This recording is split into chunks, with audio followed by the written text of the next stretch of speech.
Good evening, and thank you for joining me for another Boring Books for Bedtime. I hope tonight's selection provides all the boredom your busy brain needs to quiet down and let you get some sleep.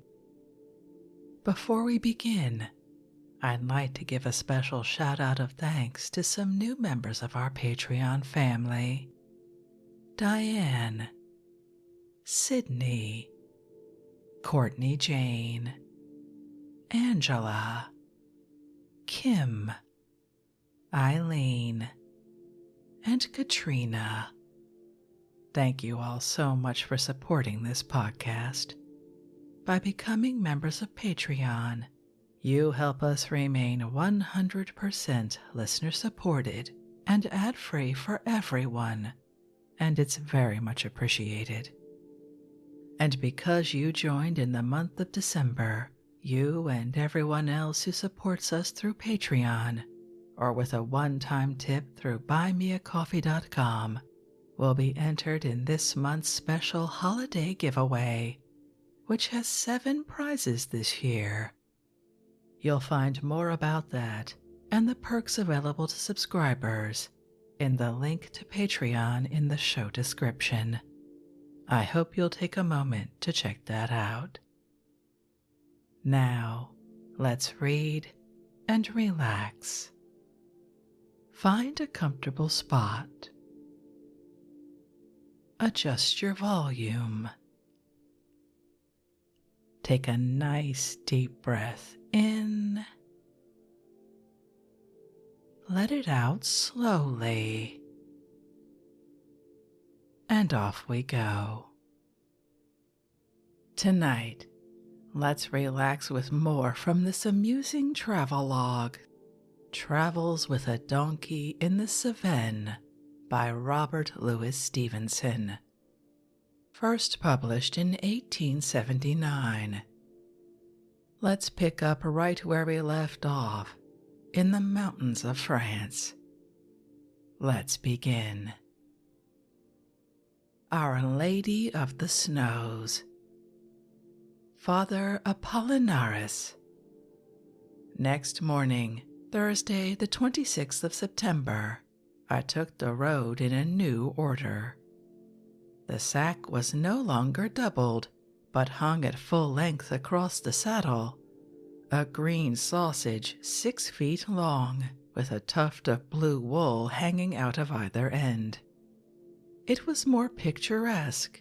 It spared the donkey, and as I began to see, it would ensure stability, blow high, blow low. But it was not without a pang that I had so decided, for although I had purchased a new cord and made all as fast as I was able, I was yet jealously uneasy lest the flap should tumble out and scatter my effects along the line of the march. My way lay up the bald valley of the river, along the march of Vivray and Gévaudan. The hills of Gévaudan on the right were a little more naked, if anything, than those of Vivray upon the left, and the former had a monopoly of a low, dotty underwood that grew thickly in the gorges and died out in solitary burrs upon the shoulders and the summits. Black bricks of fir wood were plastered here and there upon both sides, and here and there were cultivated fields. A railway ran beside the river, the only bit of railway in Gévaudan, although there are many proposals afoot and surveys being made, and even, as they tell me, a station standing ready built in Mende. A year or two hence, and this may be another world. The desert is beleaguered. Now may some Languedocian Wordsworth turn the sonnet into patois. Mountains and vales and floods, heard ye that whistle? At a place called La Bastide, I was directed to leave the river and follow a road that mounted on the left among the hills of Vivray the modern Ardèche. For I was now come within a little way of my strange destination, the Trappist monastery of Our Lady of the Snows. The sun came out as I left the shelter of a pine wood, and I beheld suddenly a fine, wild landscape to the south. High rocky hills, as blue as sapphire, closed the view, and between these lay ridge upon ridge, heathery, craggy, the sun glittering on veins of rock, the underwood clambering in the hollows, as rude as God made them at the first. There was not a sign of man's hand in all the prospect, and indeed not a trace of his passage, save where generation after generation had walked in twisted footpaths, in and out among the beeches, and up and down upon the channeled slopes. The mists which had hitherto beset me were now broken into clouds, and fled swiftly and shone brightly in the sun. I drew a long breath. It was grateful to come after so long upon a scene of some attraction for the human heart.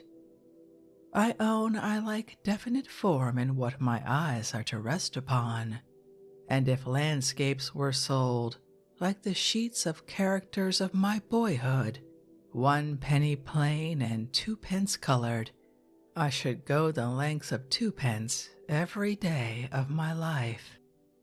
But if things had grown better to the south, it was still desolate and inclement near at hand. A spidery cross on every hilltop marked the neighborhood of a religious house, and a quarter of a mile beyond, the outlook southward opening out and growing bolder with every step, a white statue of the Virgin at the corner of a young plantation directed the traveler to Our Lady of the Snows.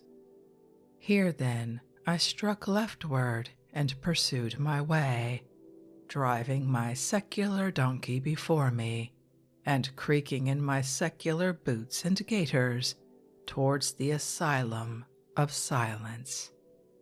I had not gone very far ere the wind brought to me the clanging of a bell, and somehow, I can scarce tell why, my heart sank within me at the sound. I have rarely approached anything with more unaffected terror than the monastery of Our Lady of the Snows. This it is to have had a Protestant education. And suddenly, on turning a corner, fear took hold on me from head to foot, slavish, superstitious fear, and though I did not stop in my advance, yet I went on slowly, like a man who should have passed a bourne unnoticed, and strayed into the country of the dead. For there, upon the narrow, new-made road, between the stripling pines, was a medieval friar, fighting with a barrowful of turfs. Every Sunday of my childhood, I used to study the hermits of Marco Sattler, enchanting prince, full of wood and field and medieval landscapes, as large as a county, for the imagination to go a-traveling in. And here, sure enough, was one of Marco Sattler's heroes. He was robed in white like any spectre, and the hood falling back, in the instancy of his contention with the barrow, disclosed a pate as bald and yellow as a skull.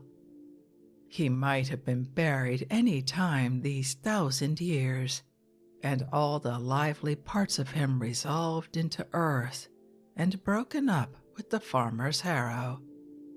I was troubled besides in my mind as to etiquette. Durst I address a person who was under a vow of silence? Clearly not. But drawing near, I doffed my cap to him with a faraway superstitious reverence. He nodded back and cheerfully addressed me. Was I going to the monastery? Who was I? An Englishman? Ah, an Irishman then. No, I said, a Scotsman. A Scotsman? Ah, he had never seen a Scotsman before, and he looked me all over, his good, honest, brawny countenance shining with interest, as a boy might look upon a lion or an alligator. From him I learned with disgust that I would not be received at Our Lady of the Snows. I might get a meal perhaps, but that was all. And then, as our talk ran on, and it turned out that I was not a peddler but a literary man who drew landscapes and was going to write a book, he changed his manner of thinking as to my reception, for I fear they respect persons even in a Trappist monastery, and told me I must be sure to ask for the Father Prior and state my case to him in full. On second thoughts, he determined to go down with me himself. He thought he could manage for me better. Might he say that I was a geographer? No, I thought, in the interest of truth, he positively might not. Very well, then, he said with disappointment, an author. It appeared he had been in a seminary with 6 young Irishmen who had received newspapers and kept him informed of the state of ecclesiastical affairs in England, and he asked me eagerly after Dr. Pusey, for whose conversion the good man had continued ever since to pray night and morning. I thought he was very near the truth, he said, and he will reach it yet. There is so much virtue in prayer. He must be a stiff, ungodly Protestant who can take anything but pleasure in this kind and hopeful story. While he was thus near the subject, the good father asked me if I were a Christian, and when he found I was not, or not after his way, he glossed it over with great goodwill. The road which we were following, and which this stalwart father had made with his own 2 hands within the space of a year, came to a corner and showed us some white buildings a little farther on beyond the wood. At the same time, the bell once more sounded abroad. We were hard upon the monastery. Father Apollinaris, for that was my companion's name, stopped me. I must not speak to you down there, he said. Ask for the brother porter, and all will be well. But try to see me as you go out again through the wood, where I may speak to you. I am charmed to have made your acquaintance. And then suddenly raising his arms, flapping his fingers, and crying out twice, I must not speak, I must not speak, he ran away in front of me and disappeared into the monastery door. I own this somewhat ghastly eccentricity went a good way to revive my terrors, but where one was so good and simple, why should not all be alike? I took heart of grace and went forward to the gate as fast as Modestine, who seemed to have a disaffection for monasteries, would permit. It was the first door, in my acquaintance of her, which she had not shown an indecent haste to enter. I summoned the place in form, though with a quaking heart. Father Michael, the Father Hospitaller, and a pair of brown-robed brothers came to the gate and spoke with me a while. I think my sack was the great attraction. It had already beguiled the heart of poor Apollinaris, who had charged me on my life to show it to the Father Prior. but whether it was my address, or the sack, or the idea speedily published among the part of the brotherhood who attend on strangers, that I was not a peddler after all, I found no difficulty as to my reception. Modestine was led away by a layman to the stables, and I and my pack were received into Our Lady of the Snows. The monks. Father Michael, a pleasant, fresh-faced, smiling man, perhaps of 35, took me to the pantry and gave me a glass of liqueur to stay me until dinner. We had some talk, or rather I should say, he listened to my prattle indulgently enough, but with an abstracted air, like a spirit with a thing of clay. And truly, when I remember that I descanted principally on my appetite, and that it must have been by that time more than 18 hours since Father Michael had so much as broken bread, I can well understand that he would find an earthly savor in my conversation. But his manner, though superior, was exquisitely gracious, and I find I have a lurking curiosity as to Father Michael's past. The wet administered, I was left alone for a little in the monastery garden. This is no more than the main court, laid out in sandy paths and beds of parti-colored dahlias, and with a fountain and a black statue of the Virgin in the center. The buildings stand around it 4 square, bleak, as yet unseasoned by the years and weather, and with no other features than a belfry and a pair of slated gables. Brothers in white, brothers in brown, passed silently along the sanded alleys, and when I first came out, 3 hooded monks were kneeling on the terrace at their prayers. A naked hill commands the monastery upon one side, and the wood commands it on the other. It lies exposed to wind. The snow falls off and on from October to May, and sometimes lies 6 weeks on end. But if they stood in Eden, with a climate like heaven's, the buildings themselves would offer the same wintry and cheerless aspect. And for my part, on this wild September day, before I was called to dinner, I felt chilly in and out. When I had eaten well and heartily, Brother Ambrose, a hearty, conversible Frenchman, for all those who wait on strangers have the liberty to speak, led me to a little room in that part of the building which is set apart for retreatants. It was clean and whitewashed and furnished with strict necessaries, a crucifix, a bust of the late Pope, the Imitation in French, a book of religious meditations, and the life of Elizabeth Seton, evangelist, it would appear, of North America and of New England in particular. As far as my experience goes, there is a fair field for some more evangelization in these quarters, but think of Cotton Mather.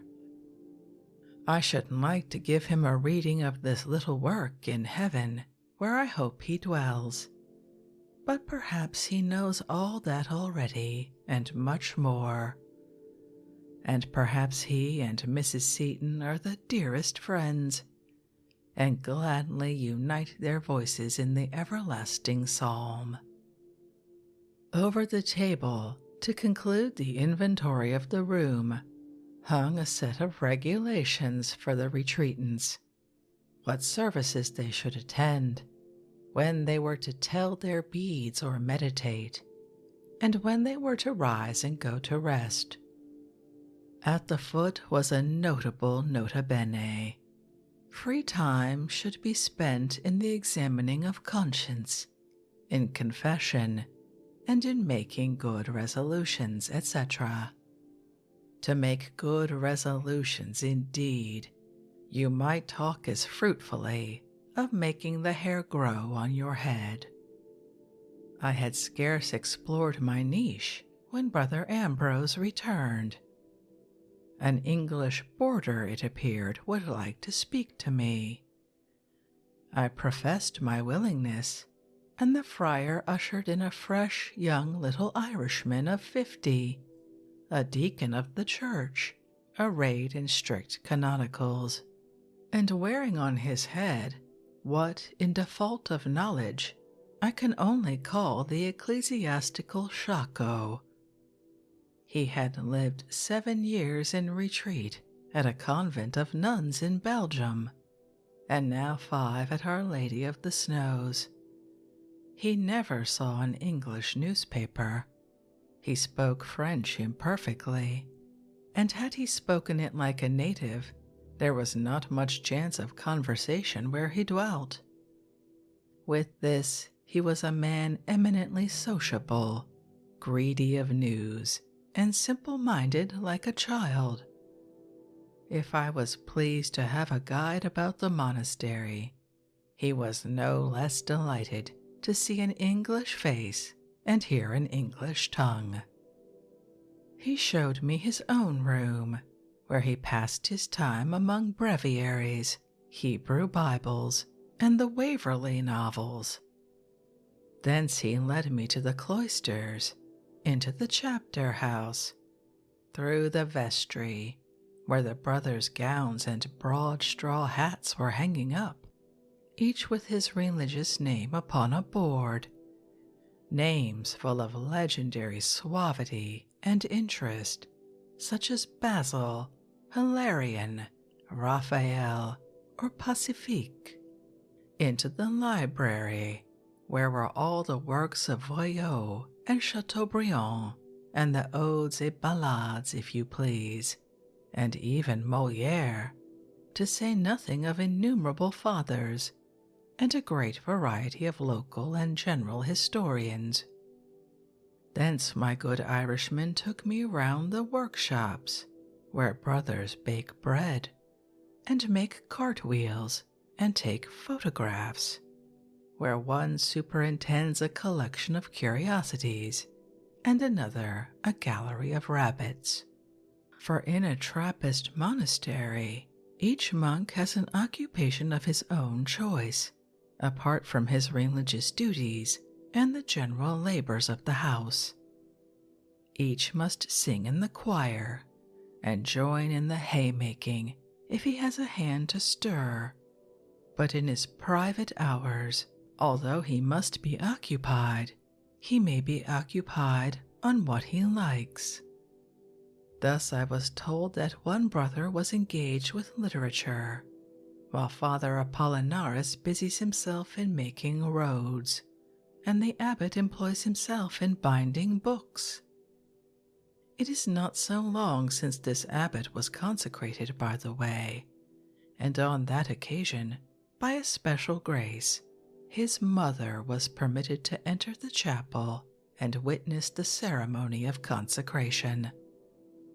A proud day for her to have a son a mitred abbot. It makes you glad to think they let her in. In all these journeyings to and fro, many silent fathers and brethren fell in our way. Usually they paid no more regard to our passage than if we had been a cloud, but sometimes the good deacon had a permission to ask of them, and it was granted by a peculiar movement of the hands, almost like that of a dog's paws in swimming, or refused by the usual negative signs, and in either case with lowered eyelids and a certain air of contrition, as of a man who was steering very close to evil. The monks, by special grace of their abbot, were still taking 2 meals a day, but it was already time for their grand fast, which begins somewhere in September and lasts till Easter, and during which they eat but once in the 24 hours, and that at 2 in the afternoon, 12 hours after they have begun the toil and vigil of the day. Their meals are scanty, but even of these they eat sparingly, and though each is allowed a small carafe of wine, many refrain from this indulgence. Without doubt, the most of mankind grossly overeat themselves. Our meals serve not only for support, but as a hearty and natural diversion from the labor of life. Yet, though excess may be hurtful, I should have thought this Trappist regime defective, and I am astonished as I look back at the freshness of face and cheerfulness of manner of all whom I beheld. A happier nor a healthier company I should scarce suppose that I have ever seen. As a matter of fact, on this bleak upland, and with the incessant occupation of the monks, life is of an uncertain tenure, and death no infrequent visitor at Our Lady of the Snows. This at least was what was told me. But if they die easily, they must live healthily in the meantime, for they seemed all firm of flesh and high in color, and the only morbid sign that I could observe, an unusual brilliancy of eye, was one that served rather to increase the general impression of vivacity and strength. Those with whom I spoke were singularly sweet-tempered, with what I can only call a holy cheerfulness in air and conversation. There is a note in the direction to visitors telling them not to be offended at the curt speech of those who wait upon them, since it is proper to monks to speak little. The note might have been spared. To a man, the hospitallers were all brimming with innocent talk, and in my experience of the monastery, it was easier to begin than to break off a conversation. With the exception of Father Michael, who was a man of the world, they showed themselves full of kind and healthy interest in all sorts of subjects, in politics, in voyages, in my sleeping sack, and not without a certain pleasure in the sound of their own voices. As for those who are restricted to silence, I can only wonder how they bear their solemn and cheerless isolation. And yet, apart from any view of mortification, I can see a certain policy, not only in the exclusion of women, but in this vow of silence. I have had some experience of lay phalansteries, of an artistic, not to say a bacchanalian character, and seen more than one association easily formed, and yet more easily dispersed. With a Cistercian rule, perhaps they might have lasted longer. In the neighborhood of women, it is but a touch-and-go association that can be formed among defenseless men. The stronger electricity is sure to triumph.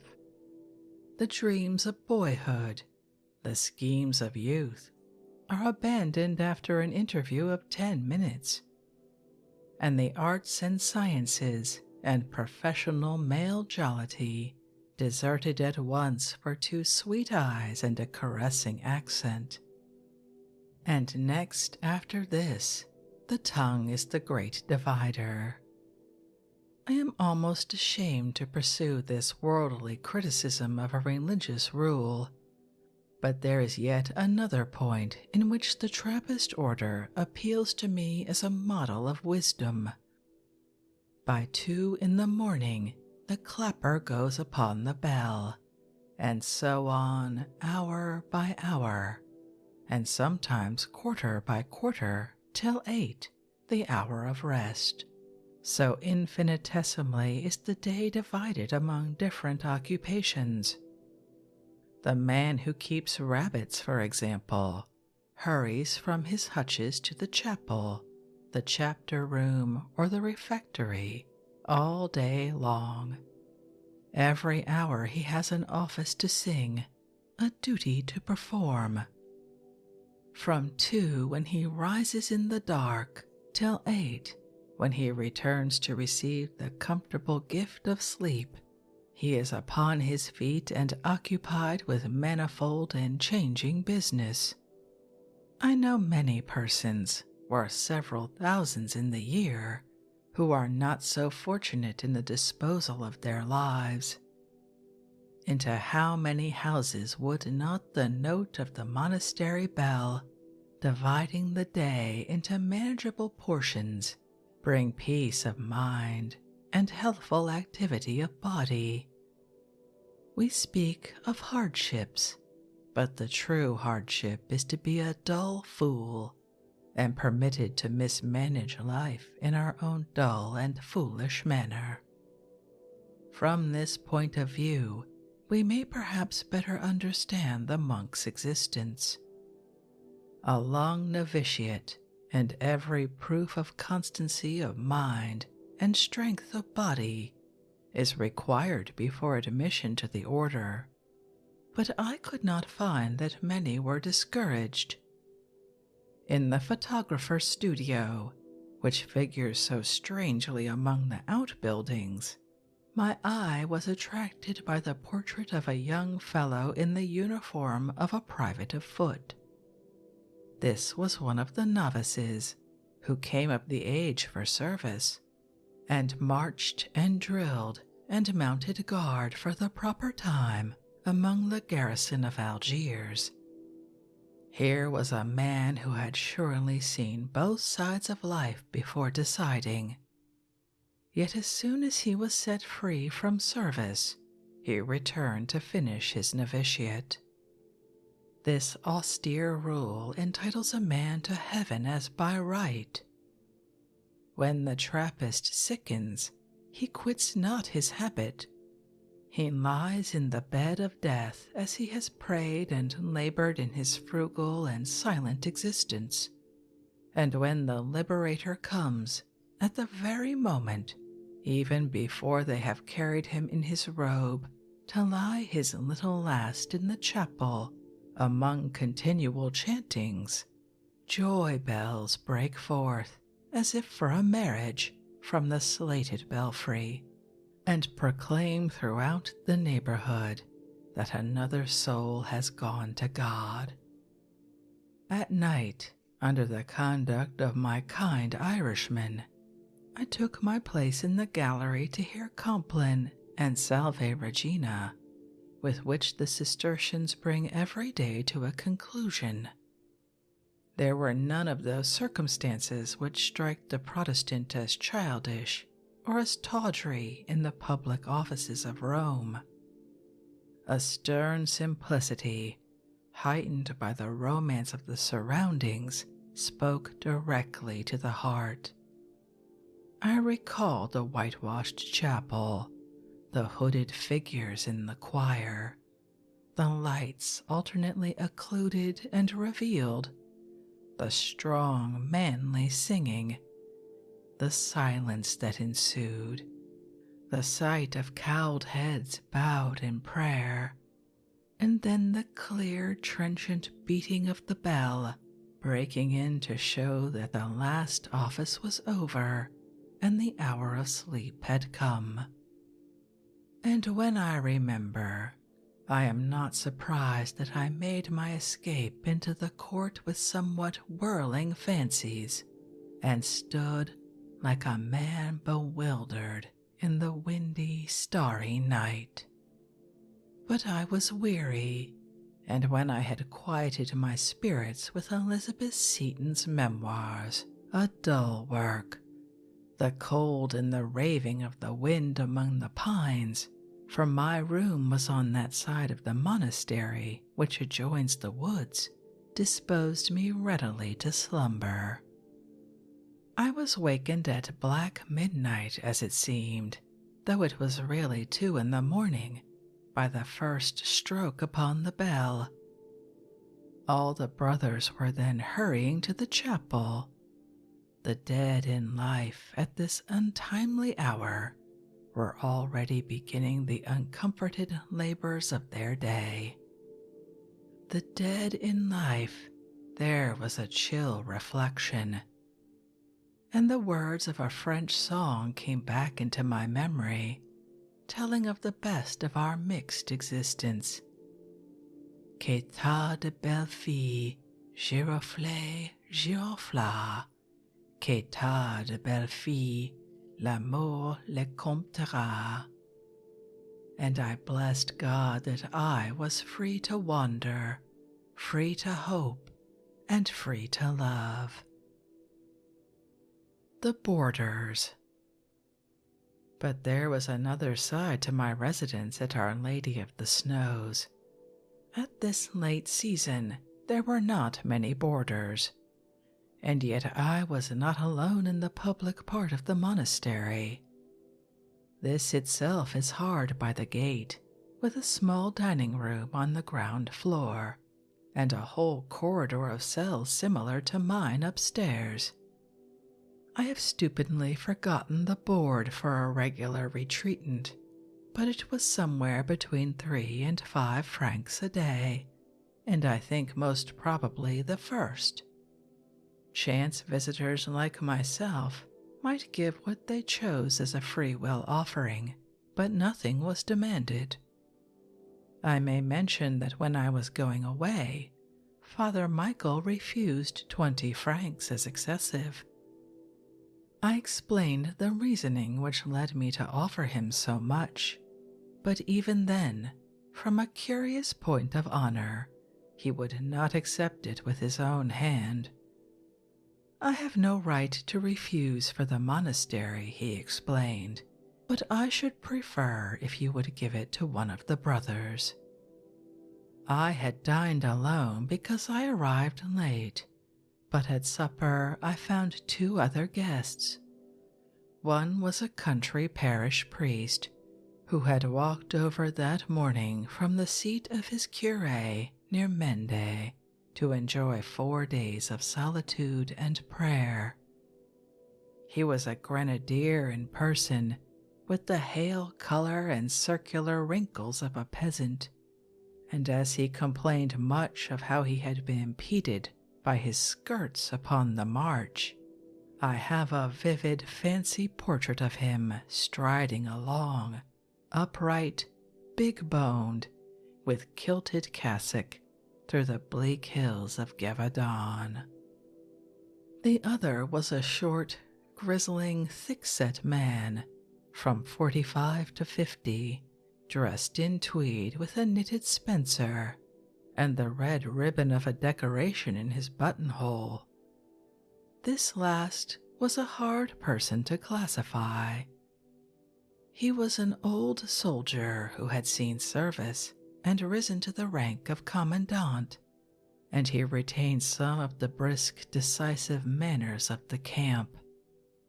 On the other hand, as soon as his resignation was accepted, he had come to Our Lady of the Snows as a boarder, and after a brief experience of its ways, had decided to remain as a novice.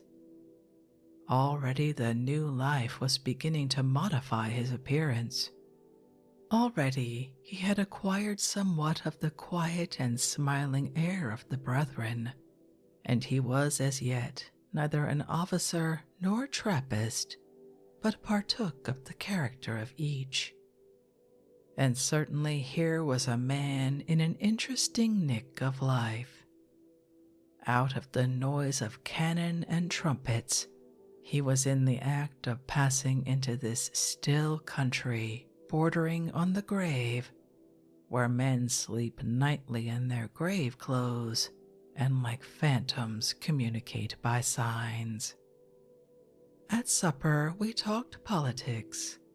I make it my business when I am in France to preach political goodwill and moderation and to dwell on the example of Poland, much as some alarmists in England dwell on the example of Carthage. The priest and the commandant assured me of their sympathy with all I said, and made a heavy sighing over the bitterness of contemporary feeling. "Why, you cannot say anything to a man with which he does not absolutely agree," said I, "but he flies up at you in a temper." They both declared that such a state of things was anti-Christian. While we were thus agreeing, what should my tongue stumble upon but a word in praise of Gambetta's moderation? The old soldier's countenance was instantly suffused with blood. With the palms of his hands he beat the table like a naughty child. "Comment, monsieur?" he shouted. "Comment? Gambetta moderate? Will you dare to justify these words?" But the priest had not forgotten the tenor of our talk, and suddenly, in the height of his fury, the old soldier found a warning look directed on his face. The absurdity of his behavior was brought home to him in a flash, and the storm came to an abrupt end without another word. It was only in the morning over our coffee, Friday, September 27th, that this couple found out I was a heretic. I suppose I had misled them by some admiring expressions as to the monastic life around us, and it was only by a point-blank question that the truth came out. I had been tolerantly used both by simple Father Apollinaris and astute Father Michael, and the good Irish deacon, when he heard of my religious weakness, had only patted me upon the shoulder and said, "You must be a Catholic and come to heaven." But I was now among a different sect of orthodox. These two men were bitter and upright and narrow, like the worst of Scotsmen, and indeed, upon my heart, I fancied they were worse. The priest snorted aloud like a battle horse. "Et vous prétendez mourir dans cette espèce de croyance?" he demanded, and there is no type used by mortal printers large enough to qualify his accent. I humbly indicated that I had no design of changing, but he could not away with such a monstrous attitude. "No, no," he cried, "you must change. You have come here. God has led you here, and you must embrace the opportunity." I made a slip in policy. I appealed to the family affections, though I was speaking to a priest and a soldier. Two classes of men circumstantially divorced from the kind and homely ties of life. "Your father and mother," cried the priest. "Very well, you will convert them in their turn when you go home." I think I see my father's face. I would rather tackle the Gaetulian lion in his den than embark on such an enterprise against the family theologian. But now the hunt was up. Priest and soldier were in full cry for my conversion, and the work of the propagation of the faith, for which the people of Chaillard subscribed 48 francs 10 centimes during 1877, was being gallantly pursued against myself. It was an odd but most effective proselytizing. They never sought to convince me in argument where I might have attempted some defense, but took it for granted that I was both ashamed and terrified at my position, and urged me solely on the point of time. Now, they said, when God had led me to Our Lady of the Snows, now was the appointed hour. "Do not be withheld by false shame," observed the priest, "for my encouragement. For one who feels very similarly to all sects of religion, and who has never been able, even for a moment, to weigh seriously the merit of this or that creed on the eternal side of things, however much he may see to praise or blame upon the secular and temporal side, the situation thus created was both unfair and painful. I committed my second fault intact, and tried to plead that it was all the same thing in the end, and we were all drawing near by different sides to the same kind and undiscriminating friend and father. That, as it seems to lay spirits, would be the only gospel worthy of the name. But different men think differently, and this revolutionary aspiration brought down the priest with all the terrors of the law. He launched into harrowing details of hell. The damned, he said, on the authority of a little book which he had read not a week before, and which, to add conviction to conviction, he had fully intended to bring along with him in his pocket, were to occupy the same attitude through all eternity in the midst of dismal tortures. And as he thus expatiated, he grew in nobility of aspect with his enthusiasm. As a result, the pair concluded that I should seek out the prior, since the abbot was from home, and lay my case immediately before him. "C'est mon conseil comme ancien militaire," observed the commandant, "et celui de monsieur comme prêtre." "Oui," added the curé, sententiously nodding, "comme ancien militaire et comme prêtre." At this moment, whilst I was somewhat embarrassed how to answer, in came one of the monks, a little brown fellow, as lively as a grig, and with an Italian accent, who threw himself at once into the contention, but in a milder and more persuasive vein, as befitted one of these pleasant brethren. "Look at him," he said. The rule was very hard. He would have dearly liked to stay in his own country, Italy. It was well known how beautiful it was, the beautiful Italy. But then there were no Trappists in Italy, and he had a soul to save, and here he was. I am afraid I must be at bottom what a cheerful Indian critic has dubbed me, a faddling hedonist, for this description of the brothers' motives gave me somewhat of a shock. I should have preferred to think he had chosen the life for its own sake, and not for ulterior purposes, and this shows how profoundly I was out of sympathy with these good Trappists, even when I was doing my best to sympathize. But to the curé the argument seemed decisive. "Hear that?" he cried. "And I have seen a marquis here, a marquis, a marquis." He repeated the holy word 3 times over.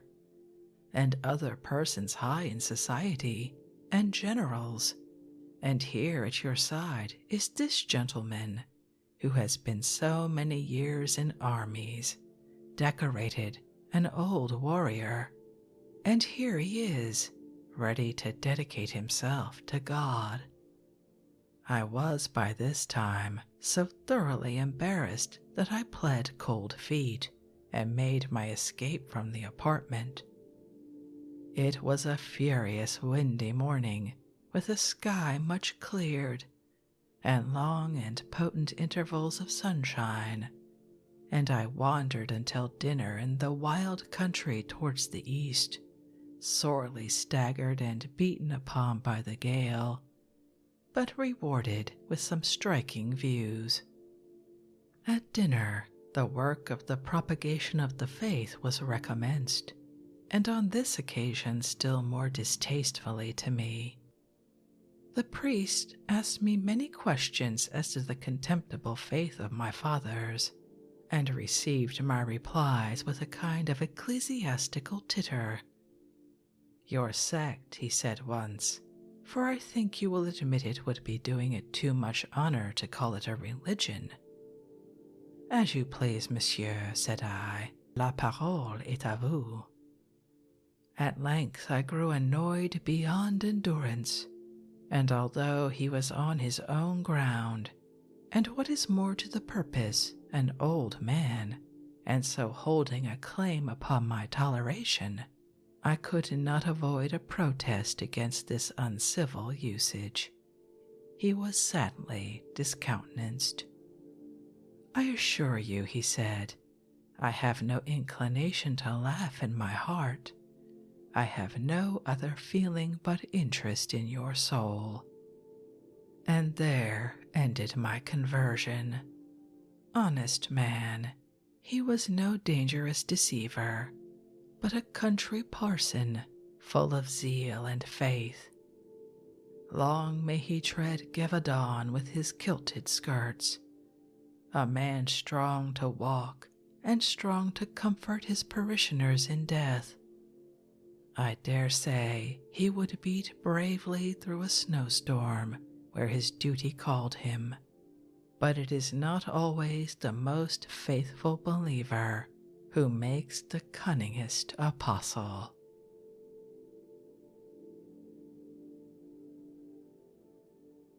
And with that conclusion of our author's visit to Our Lady of the Snows, I think we'll end this evening's reading from Travels with a Donkey in the Cevennes by Robert Louis Stevenson, which once again is filled with fascinating observations of his fellow humans.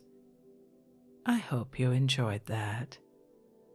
If you'd like to read this work for yourself, as always, you'll find a link to a free ebook from Project Gutenberg in the show description.